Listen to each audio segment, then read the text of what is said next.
Good morning, everyone. Welcome to the Center for Spiritual Living Victoria Online. My name is Carrie Hunter, and I'm the spiritual director of the center. And it's lovely to have you all here with us today and to see your smiling faces. We're going to have a bit of a shift in our recording today because we have experienced some technical difficulties with sound. So this is an experiment only for today. And what I'm going to ask you to do is to turn off your video, which means you're not going to be able to see one another until the end of the service. And then each of us, when we are speaking, will turn our videos back on again. But we would ask you to just sit with you. Good. I can see some of you are doing that now.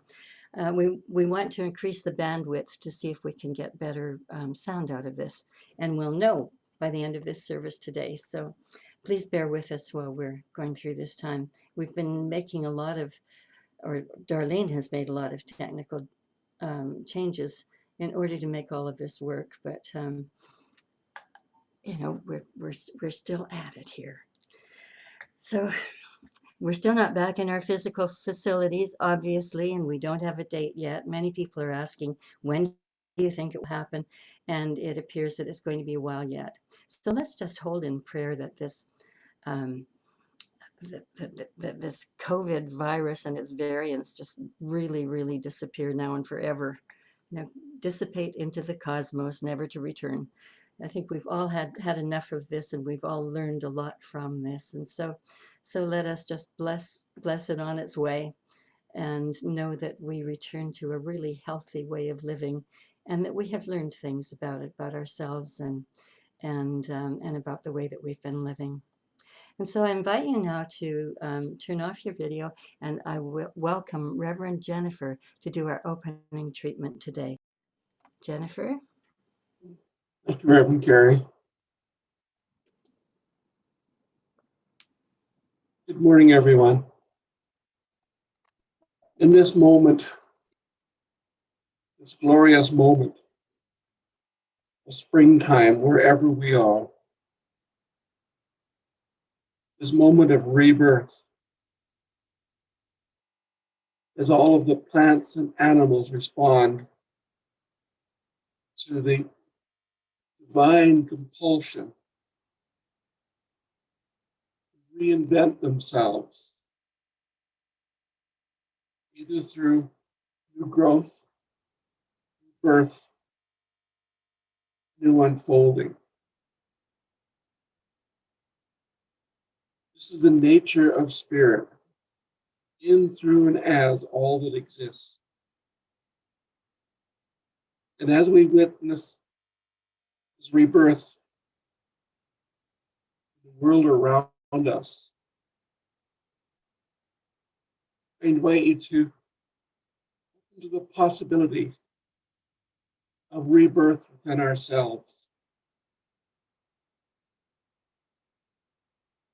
Let us step beyond what we've grown to accept as who we are,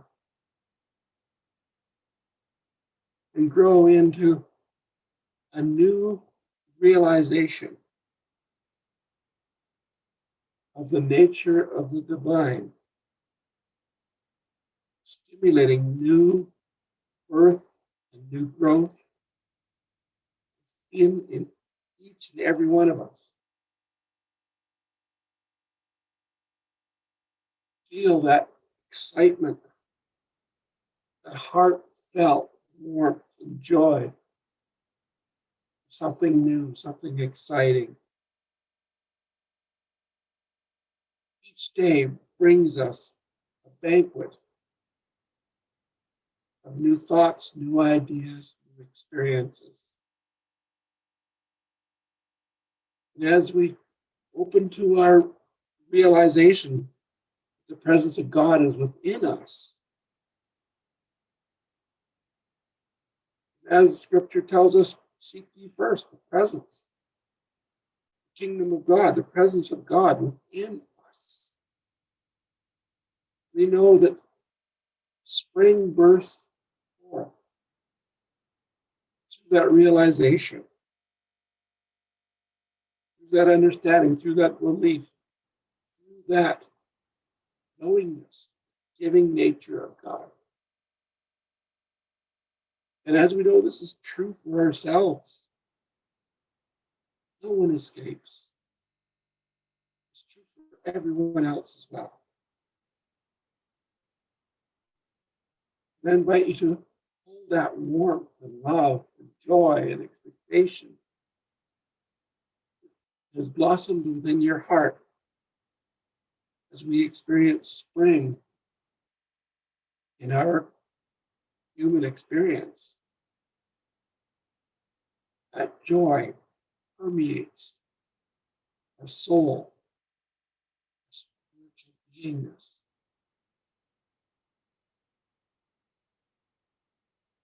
Every person is blessed,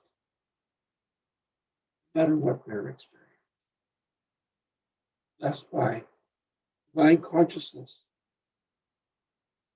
living each life, blessing each life. And as we open to those blessings, say yes to the universe, to the divine spirit, God.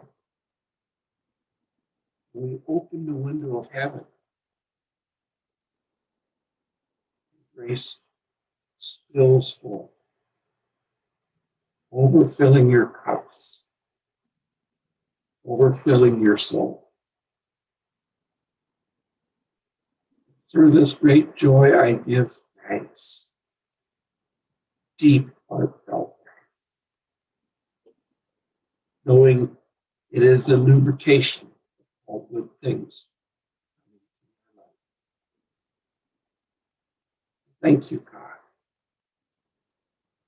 I release these ideas, these truths, into my own mind and into the universal consciousness, knowing it is already done. And we know we have. Thank you, God. And so it is. Thank you, Reverend Jennifer. And it's now my great pleasure to invite Darlene Haynes to bless us with some music this morning. Darlene? Thank you, Carrie. So this song I'd like to lead in this morning is by Karen Drucker. It is a chant, and it is called "What is Mine to Give?" So I'm going to sing it through 3 times so you can hear the words and join me when you are able to.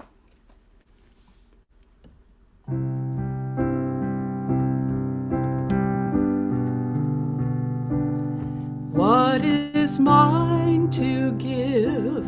What is mine to do? All I want is to share myself with you. So I stand here asking, what can I do? What is mine to give?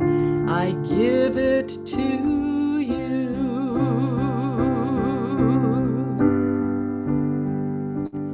What is mine to give? What is mine to do? All I want is to share myself with you. So I stand here asking, what can I do? What is mine to give? I give it to you.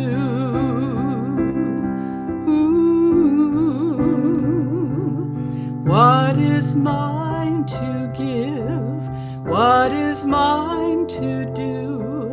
All I want is to share myself with you. So I stand here asking, what can I do? What is mine to give? I give it to you. What is mine to give? I give it to you. Oh, thank you, Darlene. What a beautiful song. I haven't heard that one before. You're Really welcome. lovely. Bless you. And so we come to the message part of our service today. Last Sunday, being Easter Sunday, I was exploring some of the meanings of Easter, and it was attracted to a book that I mentioned last week by Mark Anthony Lord. The book is called The Seven Living Words.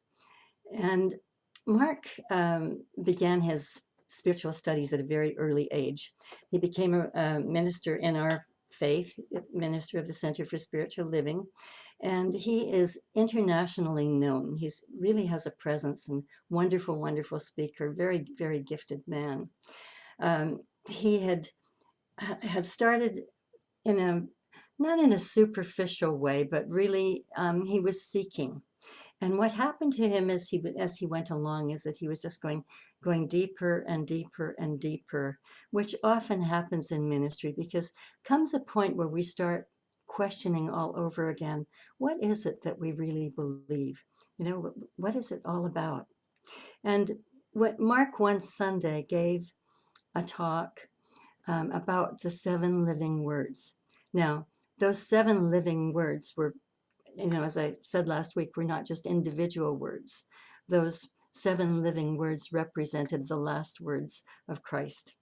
And Mark became very, very immersed in the teachings of Jesus, which of course are a third of the textbook of our teaching. But we don't often reference them.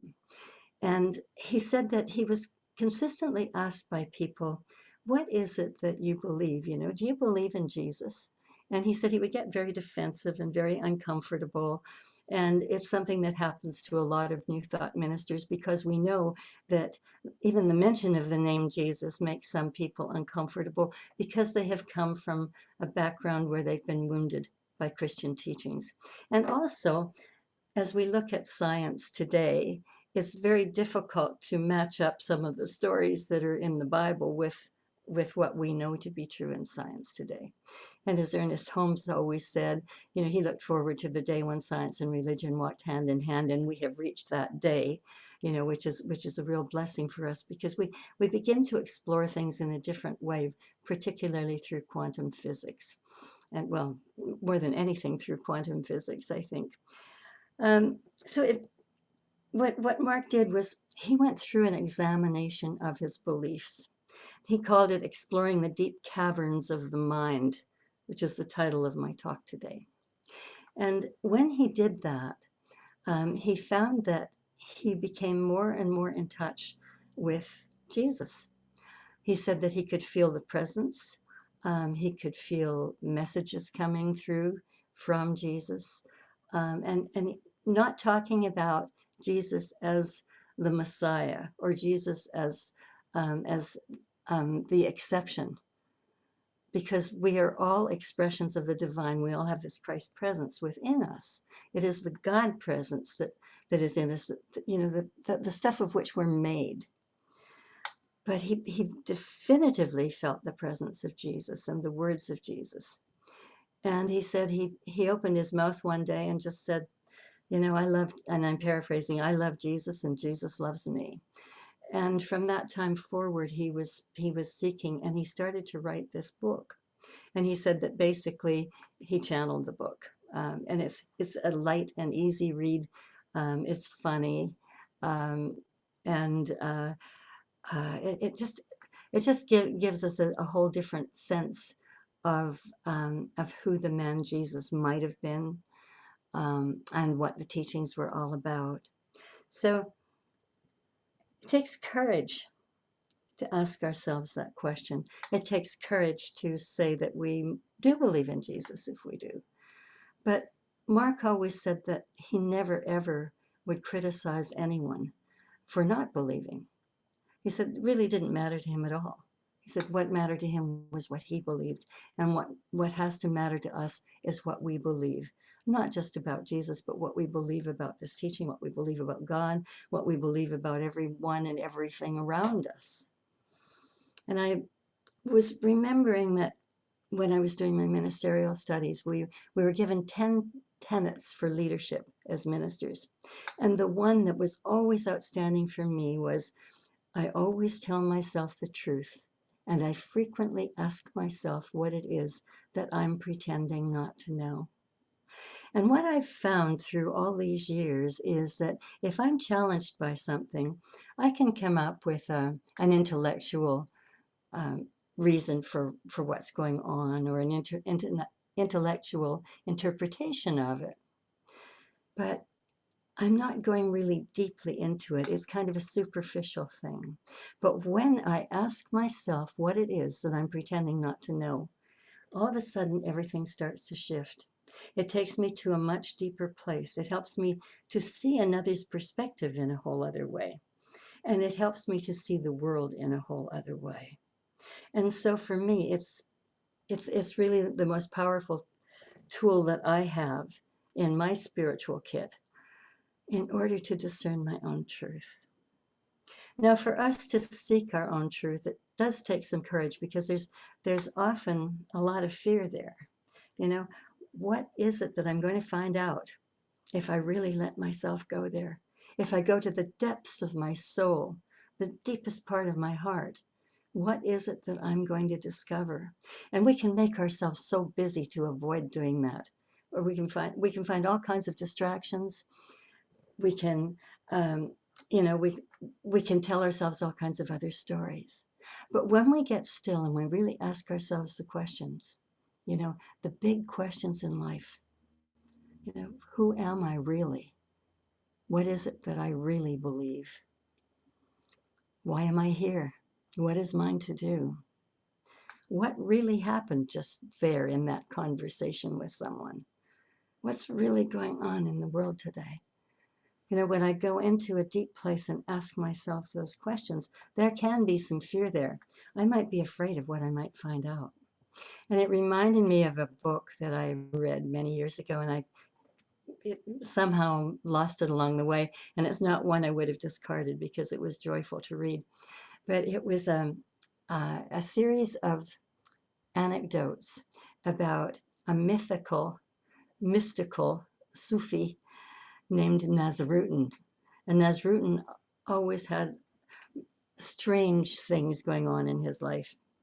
And one of the stories that I particularly liked, is that Nasruddin went to work every day.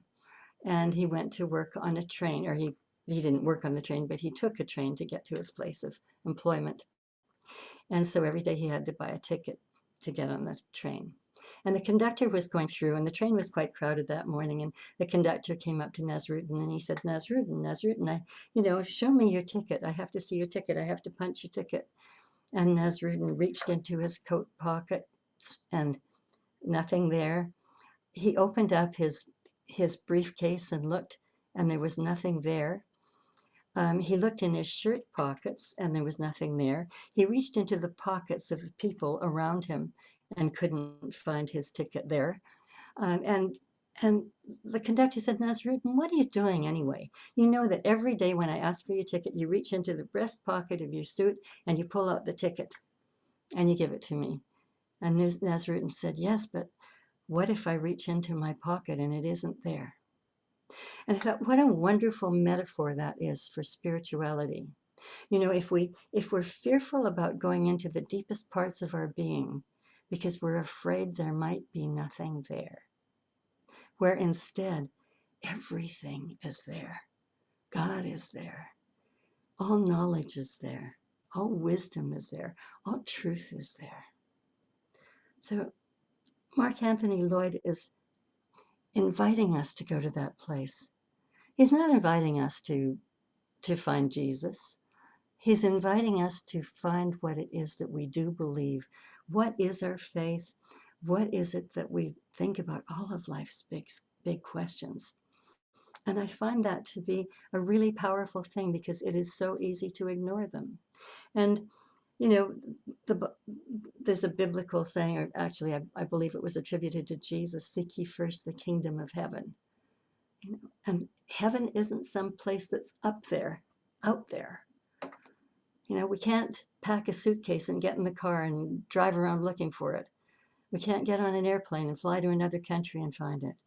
Heaven is within us. And if heaven is perfection and we're not feeling perfection, it's because we are not really going to the depth of our being to explore what is there. And so this is the invitation to do that, to find heaven on earth, because that's where it does exist. It exists in our lives, heaven or hell, depending upon what it is that we are creating in our lives. And so we have to realize that perfection is there. It's there within us, always there. And the only way to find it is to go inside, not in a trivial way, but exploring the deep caverns of our minds, the deepest caverns of our minds. You know, people are falling away from churches everywhere. You know, sports, television, movies, Starbucks, early brunches, they're all taking the place of spiritual practice, of spiritual attendance in churches throughout the world.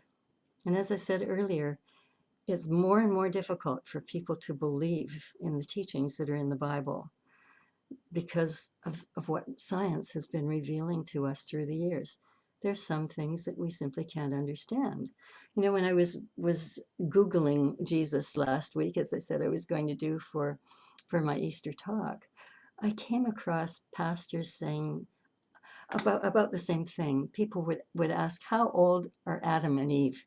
You know, if they were alive today, how old would they be? And one pastor said, 3,639 days. And I kind of went, what? And another pastor said 126,000 years. And another one said that Adam would have been 200,000 years old, but Eve would have been 146,000 years old. Where did these stories come from? You know, and that's just it. They're stories. They're things that people have made up because of something that they have discerned from something somewhere, probably beginning with the story that the Bible is 5,000, or rather that the earth is 5,000 years old, that God created the earth 5,000 years ago. Well, we know that that's impossible. We know that that's not true. Science has more than proved that that isn't true. And so how can we expect people to engage in spiritual practice and to be attending churches when there is so much that just is not making any sense to us anymore? Not that that would have made any sense to us at any time in our lives, that the earth was 5,000 years old. We already know that way, way, way beyond that. And so stories get mixed up and they get confused, and we get confused with them. And rather than going really deeply to find the truth within ourselves, I'm not talking about Adam and Eve and whether or not they ever lived, or how old they might be, but I'm talking about the presence of God within. That if we can overcome all of that stuff that we don't believe and seek the truth, seek ye first the kingdom of heaven, which is within, we will find our truths there, and we will find our faith, and we will find God, and we will find what it is that we actually believe. And so that's what I'm really inviting everyone to do today. Not to avoid this, not to run away from it, not to be reaching into somebody else's pockets or a briefcase to try to find it, but to know exactly where to go within ourselves to do so. You know, Mark was a spiritual seeker, and he just feels so connected with Jesus. He said he walks with him daily, and that Jesus speaks with him and speaks through him when he is speaking.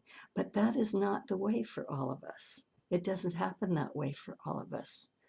You know, different people may channel different beings, but we're basically all just channeling God. And each one of us is an individualized expression of God. You know, as we said before we opened today, that we are each spirit having a human experience.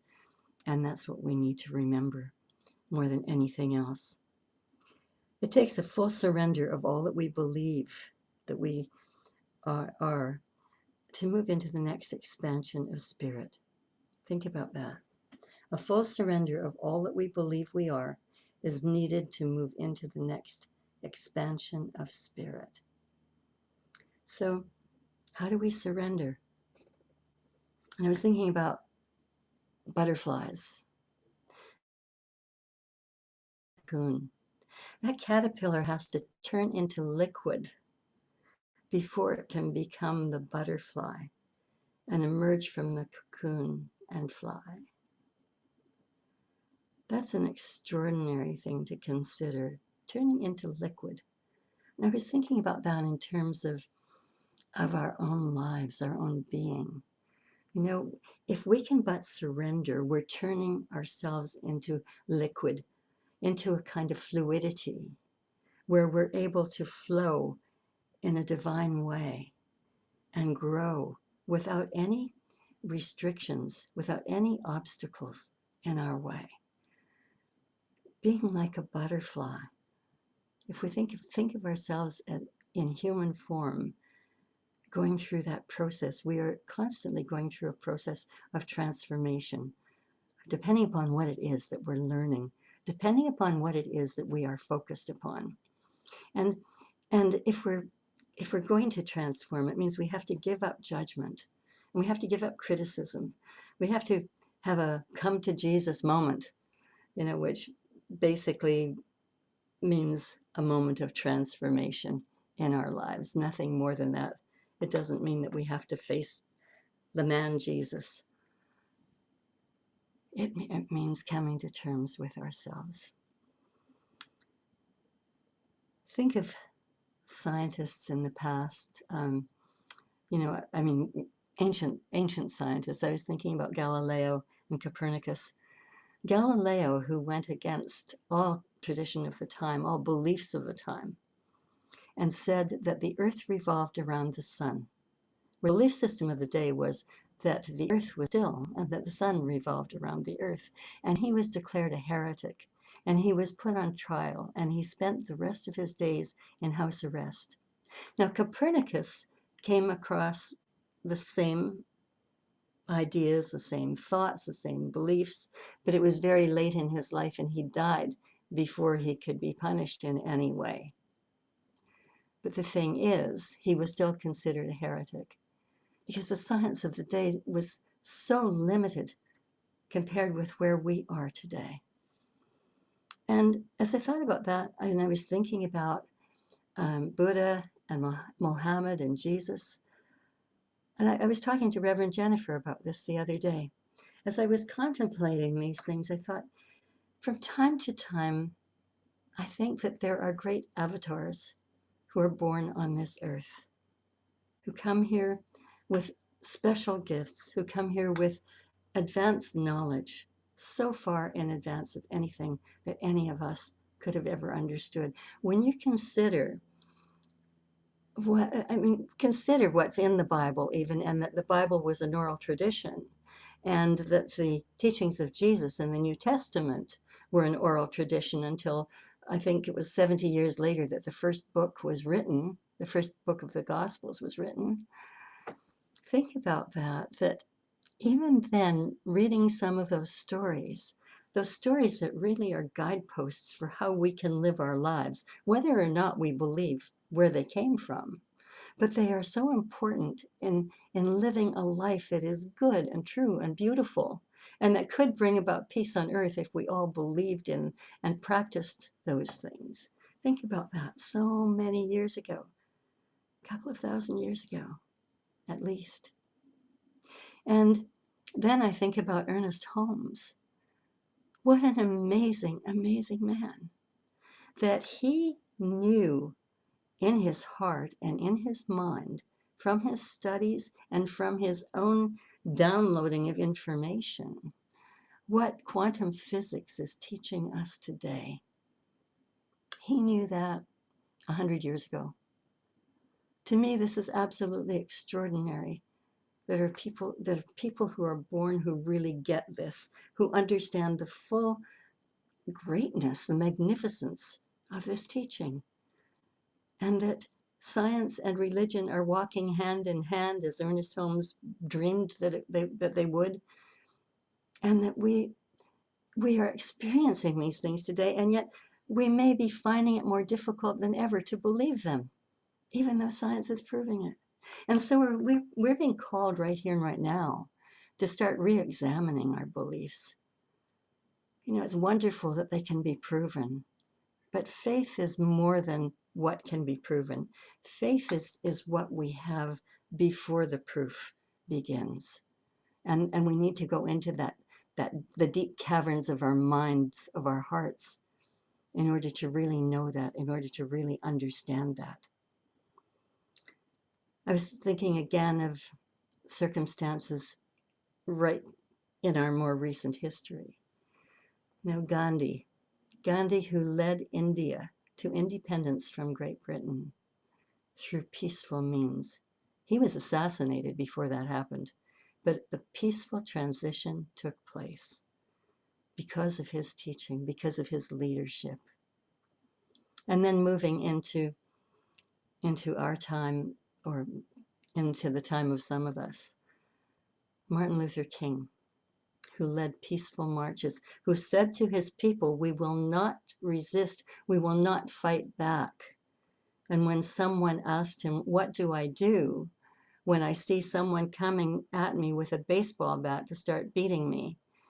And he said, through your bludgeoned head and face, make eye contact with the person who is hitting you with the bat and send love through your eyes to that person.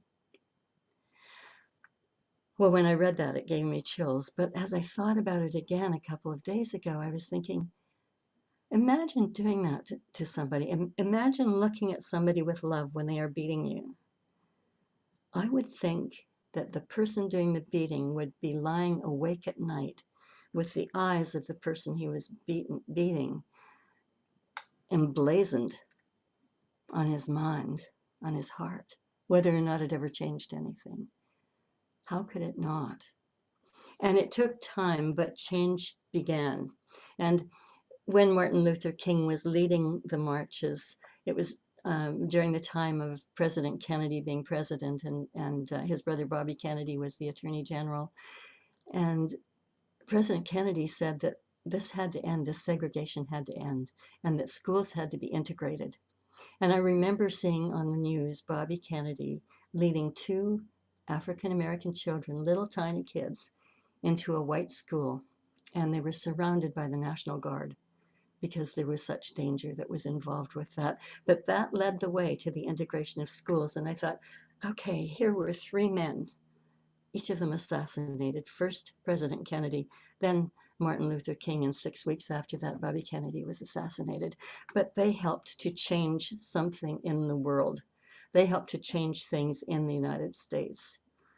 They integrated schools. They did away with some of the ridiculous things that had happened in the past. And it did not mean that everything was perfect. And it still is not perfect, as we know.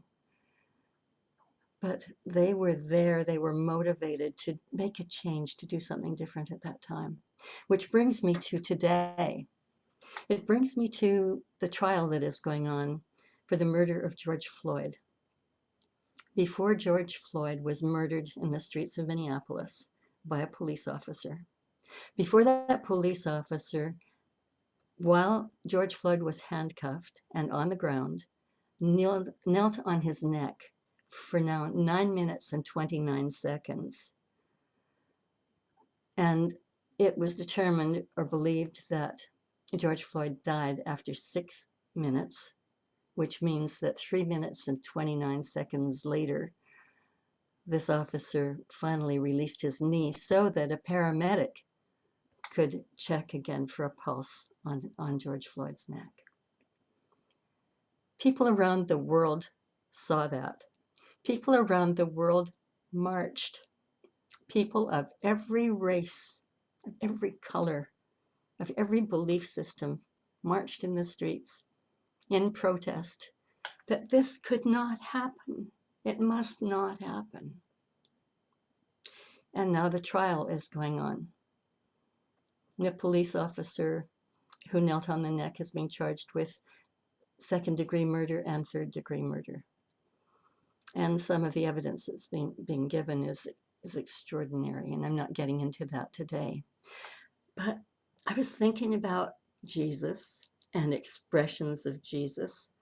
I think that, Gandhi as a pacifist, Martin Luther King as a pacifist, you know, Mother Teresa, Mother Teresa, who said with every person she held in her arms, the impoverished, the sick, the suffering, that she just looked at them and loved them as if she were holding Jesus in her arms. They're these remarkable people. And so what if George Floyd's life changes the world? People who had never heard of him before, who now know his name, who know what happened, who have been part of the marches, who've been part of painting Black Lives Matter on the streets. What if he came here for that purpose? What if his life was taken for that purpose? I think sometimes that people are martyred in order for change to take place. And perhaps with his death, George Floyd will become known as the man who changed the way that policing was done in America.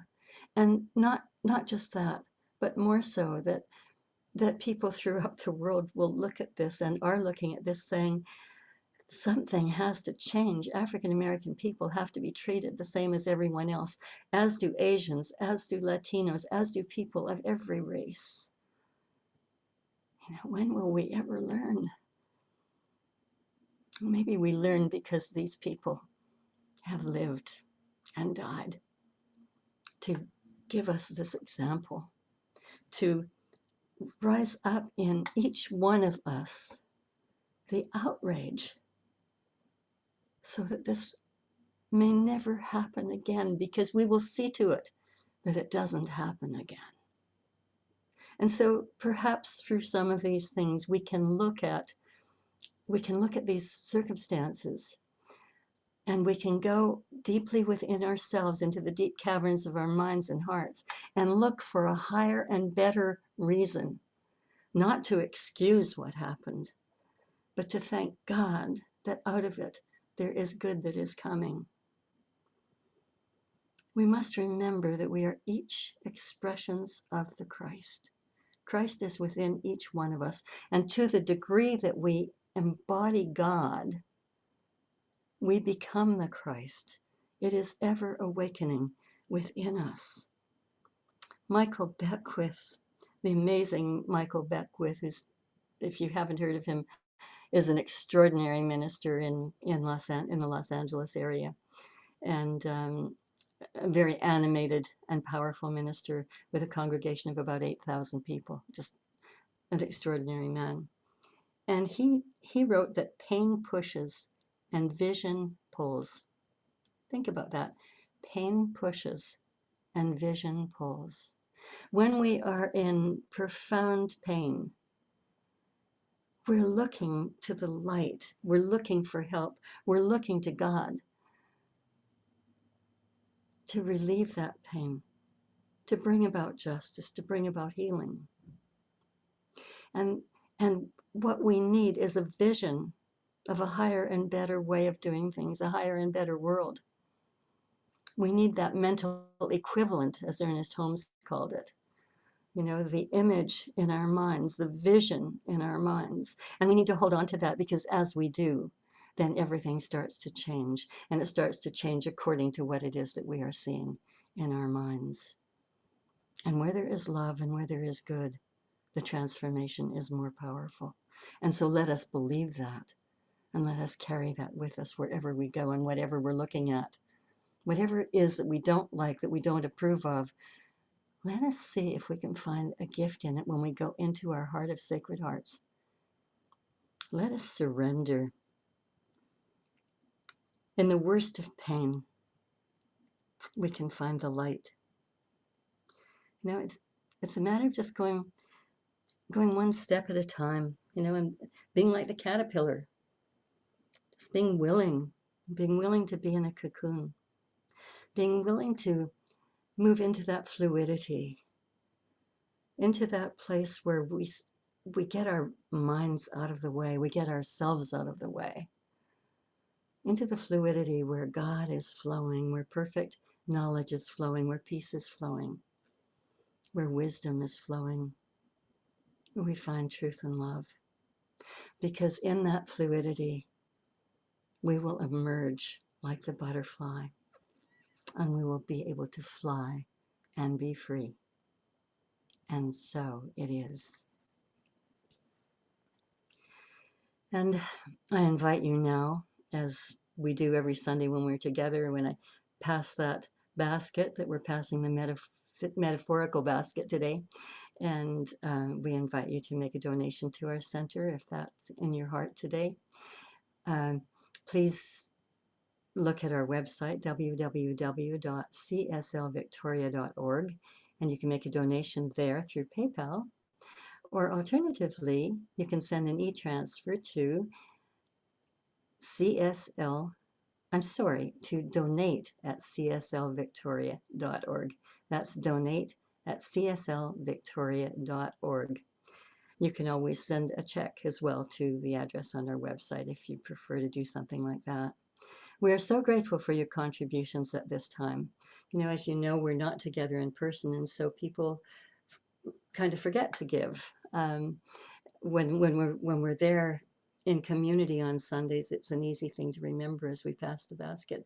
So we just invite you today to think about that, and with it, whatever is on your heart, if you care to give, we are so grateful, because that's what is going to keep us solvent and keep us safe and opening up again safely when it's time to do so, and to all be together again. I'm just so grateful for you, for all that you do. I'm grateful for your time, talent, and treasure that you share with us. You are all absolutely amazing, and you are loved. And right now, I would like to invite Reverend Joanna to do a closing treatment today. Joanna? Thank you, Reverend Carrie. Thank you for your talk. And so I know that God, the Christ consciousness, Spirit, divine love is truly everywhere present, all the time. Present in me, in every one that I encounter, in every person who lives and breathes on the planet in this moment, who has ever lived and breathed on this planet. That Christ consciousness is all that is, expressing to every rock, every stone, every ocean, every flower, every mountain, every creature in the sea, every animal. And all is unique in its expression of divinity, as are each one of us unique expressions of the divine.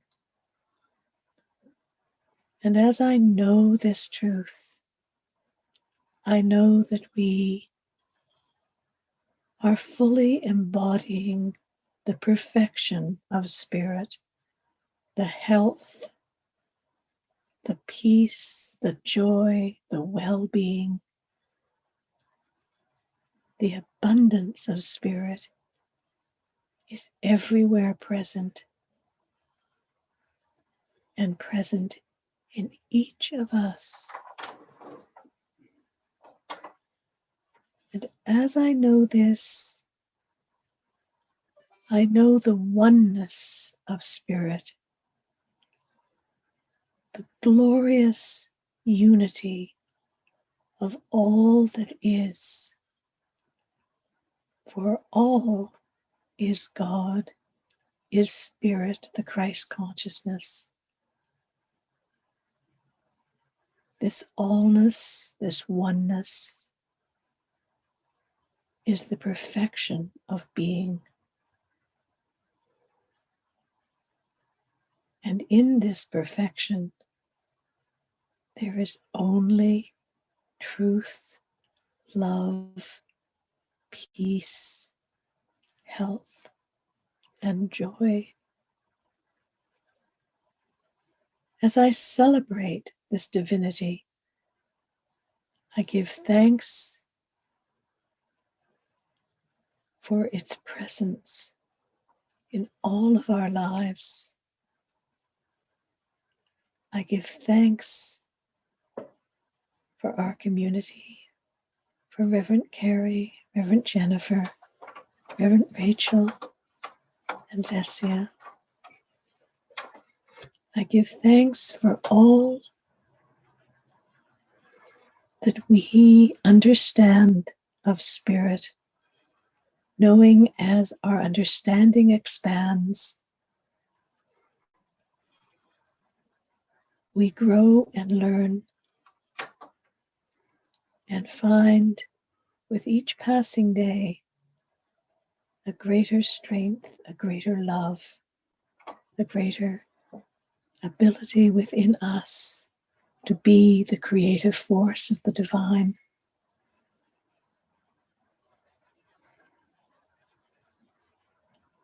I release my word to spirit, to the law, knowing it is so, and so it is. And so it is. Thank you, Reverend Joanna. Thank you all for being here.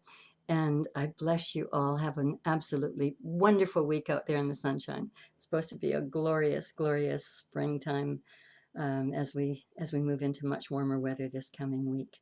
Love you all and see you soon.